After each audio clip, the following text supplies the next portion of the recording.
Jousty, he's about to make the turn, and it just has a little bit of a toot before he takes on this little technical here to take him way back down the other side, and a 15:42.7. That is impressive.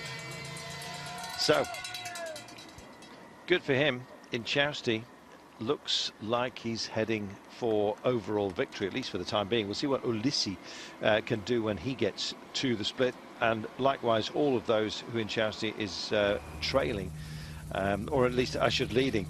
When Hermans, Formolo, De Klerk, Ulissi and now come across that line, it'll be interesting.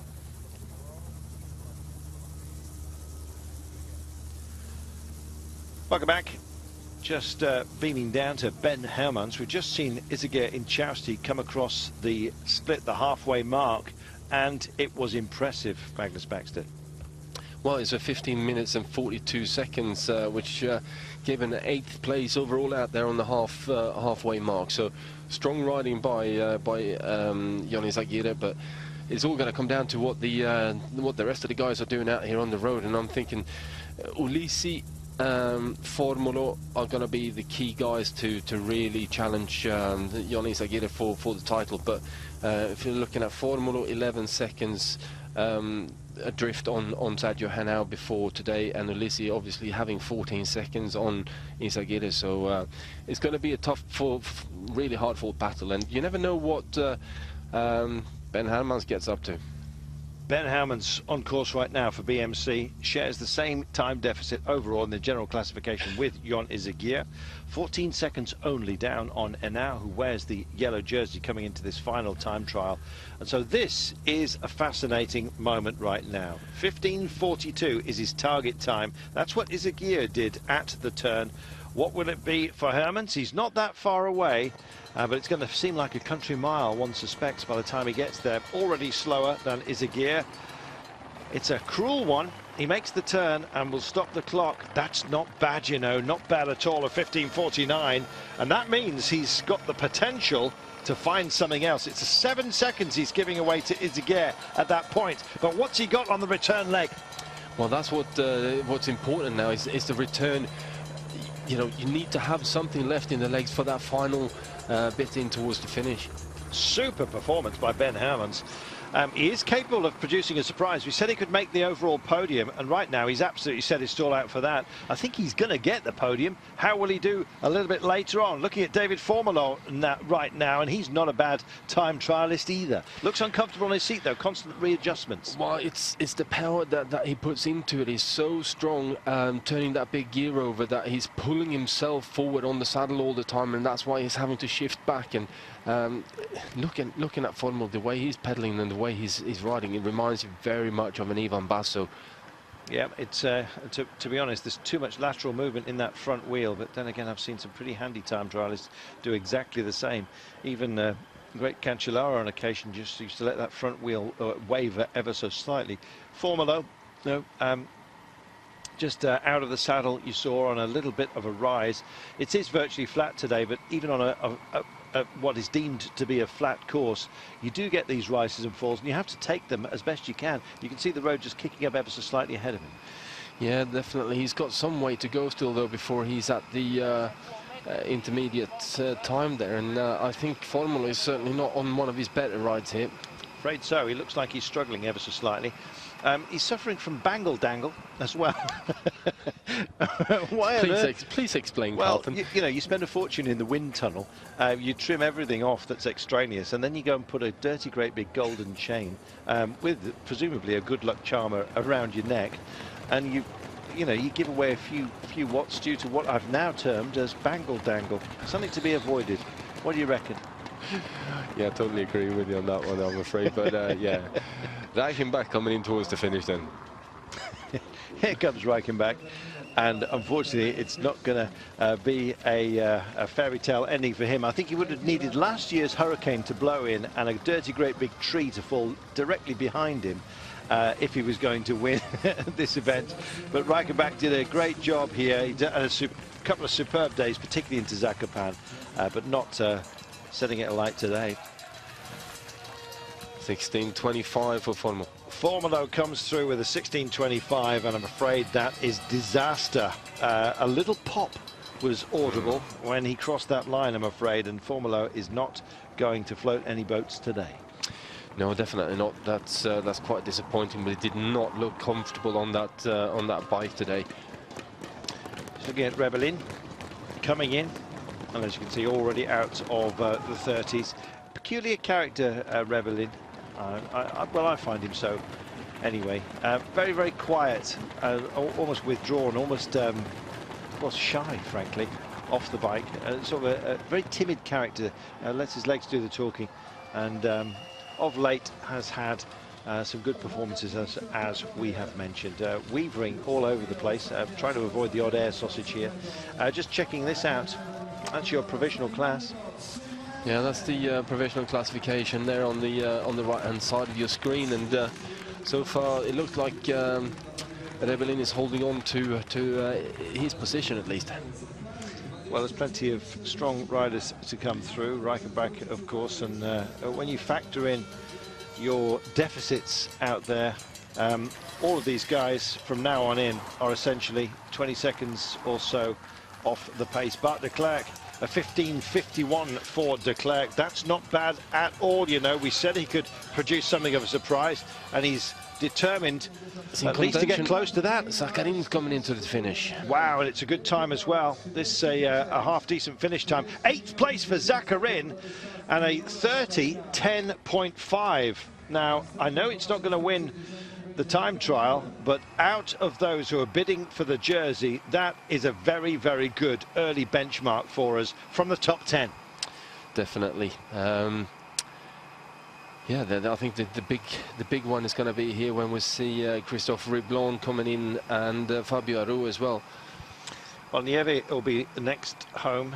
You've seen Zakharin with a 30:10.5. He was 27 seconds down on Enau, and that will put him in the virtual lead. But of course, there's all the rest still to come.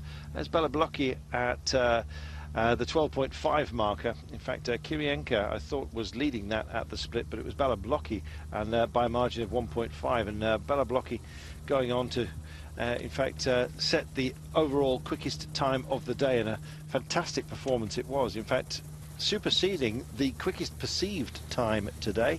And in fact, it was a 29:25 at the line. Well, they're weaving on the river, as you saw, and these guys trying to keep it as straight and as focused as they possibly can. Bart de Klerk, when he went into the leader's jersey up to Zakhapan, did they not give him enough respect when he went off? Magnus, a couple of the bigger names, I think it's fair to say, and even Bart de Klerk will allow us to say that, allowed him maybe a margin, which he took with relish and delivered. He got himself into the jersey that day. He's a bit shy of it at the moment, though, it looks. He definitely is, as we got Ulisi coming in towards that halfway point here now, and he's actually given time away on dear, all of the previous riders. That is not good, I'm afraid, and this is bye-bye to Ulisi as far as the title is concerned, unless he's got something very special for the second half of the course. 0.3 shy of the 16-minute mark, I'm afraid. It's all bar 16 minutes for him at that split. And when you know that Izagir and Chausti went through there 18 seconds more or less to the good, that means that if you factored that into the overall classification, Jon Izagir and Chausti would win this as it stands. Still some racing to be done, though. Well, quite a lot of racing to be done, but there's still 2 seconds left to battle for between Ulisi and Bart de Klerk. It was 10 seconds between them this morning, and 8 has been taken out of Ulisi by Bart de Klerk, so he's going strongly as well. Yeah. It's going to be fascinating by the time this one pans out. I'm just glad that Magnus at least has got his mathematical head on. Mine was left behind at school a long time ago. So,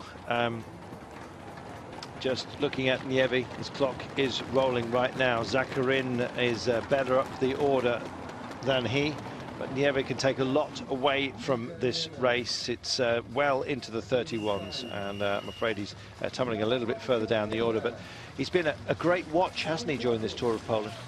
Well, he's been a good teammate as well. He's really, you know, done what he usually does, I should say, because he's always a solid performer and always rides really well for his team. 31-33. There we are. It shows you actually what Zakarin did there with a 30:10.5. Impressive. Yeah, it is. And not to take anything away from Martin, because I think he's done an absolutely incredible ride. It does look like the conditions have slowed down ever so slightly. You know, wind can have changed and all that sort of stuff. But you know, there's a big difference between Zakarin and Martin Bieloblocky. Just road temperature, Magnus, can have an impact, can't it? Well, air density is one thing that's also going to get you. But you know, we shouldn't sort of go too deep into this. I think he's done a great job. Likewise. So at the turn here, and this unfortunately is not much to write home about. A 16:18 for an hour at the turn.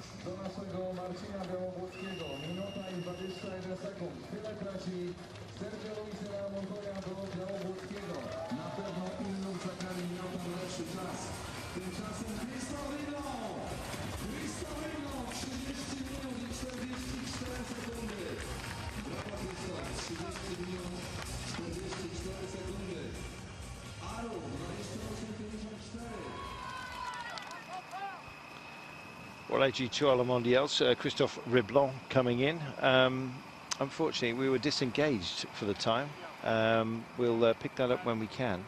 Meanwhile, this is Davide Formolo on course right now for Cannondale-Garmin. Cannondale-Garmin, as far as this race is concerned, Moreno Moser, I think, was the big disappointment for them. When he had his chance, it didn't go his way. Maybe we'll come back to that in a moment. Meanwhile, we've got Aru, who's on an absolute charge. This a man on a mission. Here we are, and it looks like he's done a half-decent run here. Has he turned things around? There's Rick Flens's time. He's still got a little way to go right now, but Aru, you know, has really attacked this course, and it's a credit to him. Yeah, definitely, he's done a good ride, although he does have some way to go towards to the finish.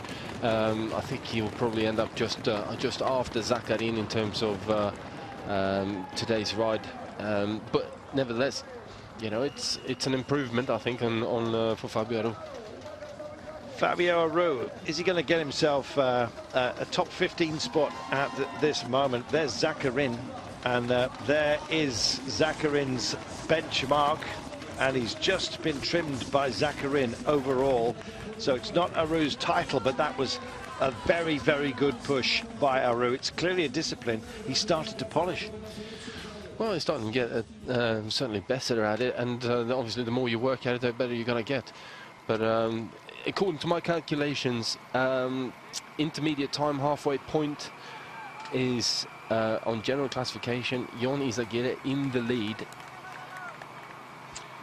Well, we're looking at Formolo at the moment. We were just dwelling on the fact that Moreno Moser really should have been the chosen one, many would have said, but Formolo did an outstanding job as well to get himself into the position he's in right now.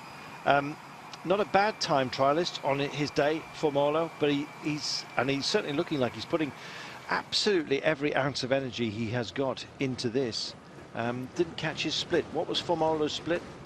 16:25 out there. Wow, so not it's great. No, definitely not having a good day. Here we go, though. No this doubt. is going to be a big moment for us, essentially. Jon Izagirre in Chousty. And don't forget, that's the finish line time of the best time trialist out here. As far as the guys who are bidding for the yellow jersey here in Chousty is looking very good indeed. Look at the margin he's got over Zakarin overall. That's the provisional classification with their deficits factored in. And Zakarin, his time 26:04.52. Look at the clock ticking away. That's 26 hours 4 minutes and 52, don't forget. And Izagirre in Chousty looks like he's going to take the overall lead at this moment. Hits it, he's got to go hard, he knows that as well, and this looks to me like a race-winning performance. In Chousty, stops the clock, fabulous effort. He's got a margin. Is it going to be enough? Can anybody out there stop this man? I don't think so personally, but I'm likely to eat my words if I put them out there. Don't be afraid. Bart de Klerk has got to put fear to one side as well. We're looking at him right now, but Izigier Chowsty looks like he has just won the Tour of Poland. We'll see. It's going to be fascinating. Ben Hermans, then David Formolo will come in. Then it's going to be Bart de Klerk, who we're looking at right now, Ulissi, and then Anau.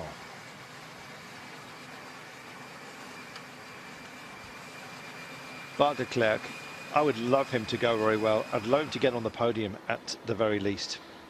Let's see if it happens for him. Right now, just homing in on Diego Ulissi. The man from Lamprey, he's had some great runs here. Twice second, don't forget, on the 2 climbing days, Zakopane, and then yesterday into Bukovina. So picked up 6 seconds bonus on each of those days, factored into 12. In fact, Allbar took the lead, and he's going to be the real thorn in the side of Jon Izigier and Chowsty, you might have thought, but it was 18 seconds difference between the pair of them at the split, and that is a huge margin to make up for Ulissi. And I don't think he's got the power to do it on the return. No, I don't think so. It certainly didn't look fantastic on the way out there, but it's still, you know, in contention in terms of a podium finish. Whether it's going to be enough to really get him high up, I don't know. Here comes Ben Hermans, waiting for the clock graphically to reveal itself to us. It's not. Well, that is a major fail, I'm afraid, without the clock. But as far as he's concerned, not even a clock on display, and that's for us, leaving us in the dark and you at home. And all I can do is apologise on behalf of the picture providers from the Tour of Poland. Really, we should have had a clock there. We were waiting to see whether it was a surprise. He gave away 7 seconds to Inchausti at the split, and it's anyone's guess as to what he's produced just now, I'm afraid. We'll wait to see if it pops up on sub-timing, which we have, which is not overly reliable, but it's a sort of a secondary source that we've got up and running at the moment. But we like a clock, don't we? Especially when it's the race against the clock, for goodness sake. Yeah, but it does help. It does help. I'm sure you can hear our frustration through this sort of. We're not exactly smiling here. It's more grimacing, but anyway, we'll do our best. And now on course right now, last man, nobody else behind him, and Team Sky find themselves looking at the yellow skin suit, but will it be the yellow jersey at the end of the day? Don't think so. 16:18 at the turn, way down on Inchausti, in fact giving away 36 seconds to the man that we think is going to win today. Mind you, we don't know what Hermans has done at the line because his result has not popped up just yet, so not our fault. Not even on our secondary timing either, so I don't know whether he had a transponder issue, but it was a blank screen, I'm afraid. There we go. Well, I think we can more or less declare Jon Inchausti, but who knows what Ben Hermans did on the return. He had to find 7 seconds in a margin of, what, 12.5 kilometres, which you can find, to be honest, if you're running what we're referring to as a negative split, Magnus. Yeah, definitely. You know, it would take quite a lot for him to bring back in that amount of time, but it's not impossible to do that, that's for sure. I'm also looking forward to seeing what Bart de Klerk can figure out on the way back here. Yes, exactly. Bart's split was a 15:51, so he was 3 seconds worse than Ben Hermans, 9 seconds worse than Inchausti at the turn. And this is Davide Formolo, and still no clock. So the fascinating world of time trialing without a clock is being shown to you right now. I don't know. Is it time to burn our pens? Well, we've got a clock-ish. There we go. Thank heaven for that. Davide Formolo, I'm afraid the time tells you what you need to know, and this is not going to be a majestic one as far as the end of the day. That's the finish line comparison for you. But Davide, he hasn't pulled it out of the fire, I'm afraid, Magnus. Far from it. I was expecting a lot better than this today, but you know, he's a young rider, and he hasn't had a fantastic stage today, but nevertheless, you know, he's a big talent. There we are. It's not going to be a podium for Formolo. Inchausti, Hermans, Zaccarina, you're 1, 2, 3 at the moment, but we are still, of course, waiting for Bart de Klerk. So the news is that Hermans second best at the moment, and by a margin at the line, finally factored out. of 3 seconds. Well, it would have been nice to be able to cheer Ben over the line, but you can't really get excited when you don't know the time. But there you go. So, again, apologies on behalf of those who are providing us with the pictures today from the beautiful city of Krakow. Bart de Klerk, this is not bad. No, certainly not a bad ride. It's still got a bit to go, though. Interesting time is the one up in the right-hand corner of your screens right now. There it is, provisional classification. He's got 4 seconds remaining. It's going to be very, very close. Chowsty's on a full attack right now. Second place, so runners-up spot. My goodness, he came close. Came strongly the final. That was a really good final stretch on the way back home. Wow, that was impressive. De Klerk, 2 seconds off picking up the title, I believe. That was a very, very brave ride by Bart de Klerk. All credit to him. Just dwell on that for a moment for us, Magnus. What an impressive performance. It certainly was a very good, very, very good ride. You can see how quickly he came round the corner after Formolo had finished. Yeah, definitely. Formolo obviously having done a bad ride and been some way down, but that may have helped Bart de Klerk on the way back as well. He would have caught his side and had something to focus on, obviously starting with 2-minute time gaps. By the time you close that minute and a bit on the rider in front of you, all of a sudden you can see them, you can focus on them, and that becomes your target to catch that person up there, and it helps you dramatically. And that's why they also have the 2-minute starting times on the final 10 riders, so you don't have that advantage. Diego Ulizi we're looking at right now. There's Rick Flens's time, as you can see, and he's just about to find that in a few moments' time. That's for the day. What's important, though, is the overall time differences, and Bart de Klerk has just done an absolute stormer. What an impressive performance it was by Bart de Klerk, missing out on the title by a handful of seconds, 2 seconds, we believe. We'll get official results factored in. But very brave ride by Lotto Soudal's Bart de Klerk. And well, if he's been in the shadows, and he basically said he has been within his own team, he certainly stepped out of them in the bright sunshine and the long shadows here that are cast today. There's the finish line. Bela Blocky's still our man. It's not going to be a time that is beaten today, as conditions have changed ever so slightly. Rolling pace just a little bit different, but Ulizi, who I'm afraid had a nightmare when it came to the first half of this course, and it's not going to work for him here right now. There is Izaguirre, there is de Klerk and Hermans. There you're 1, 2, 3. And to my mind, it looks like that's the way it's going to stand. Ulizi taking that final curve right now. And in fact, he drops to 5th place. There's Zakharin, and it may well even be worse than that, is it? 5th for now for Ulizi. 32nd on the day of the time trial.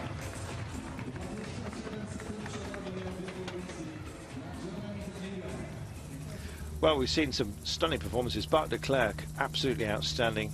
Jon Izaguirre in Chowsty, the champion in waiting, and there's only one man who can stop him, and he's out on course at the moment. It is Enau, but trailing in Chowsty by 36 seconds at the split. I think it's fair to say that Jon Izaguirre in Chowsty, as suspected, has turned a 14-second deficit into a winning margin for this Tour of Poland. Yeah, I mean, it's been an interesting stage, I gotta say. I expected Izaguirre to do well, but I didn't think he was going to make it all the way up to the top step of the podium. Well, I thought he would, but I didn't think he'd be pushed quite so hard by Bart de Klerk, who was just outstanding. I mean, Bart de Klerk, top of the fave list at the moment. Well, good boy. He definitely has done a great ride, but looking at how Bart de Klerk rode yesterday, I kind of had a sensation that he was going very well, and against the other sort of climbers, if you will, in this race, he would be in a position to challenge. But yeah, like I said, it's a close battle between these guys, and yeah. Here we go then. There is your final provisional classification. It's still a clock rolling, of course, on the right-hand side of your screen. And as you can see, he is just about to lose, and indeed has done. So in Chowsty is our champion. You're looking at Enau right now, and he's struggling to stay within the top 5. In Chowsty, has won this Tour of Poland ahead of Bart de Klerk and Ben Hermans, doing a fantastic job for BMC. Zakarin will finish in 4th place, and I've got a feeling that Hanau will indeed even be beyond the top 5, unfortunately. He's had a day in yellow. Good for him. Went into that jersey yesterday after taking a stage win into Bukovina, but the time trial proved just a bit too much for him, I'm afraid. And as a result, the title here in Poland goes to Inchausti. Great race. Tour of Poland is always close, and again it's come down to the final day. Lots of chops and changes. He bows his head in disappointment. I'm not surprised here now, but he's had a good result and a stage win on what has been a very, very good race. We love the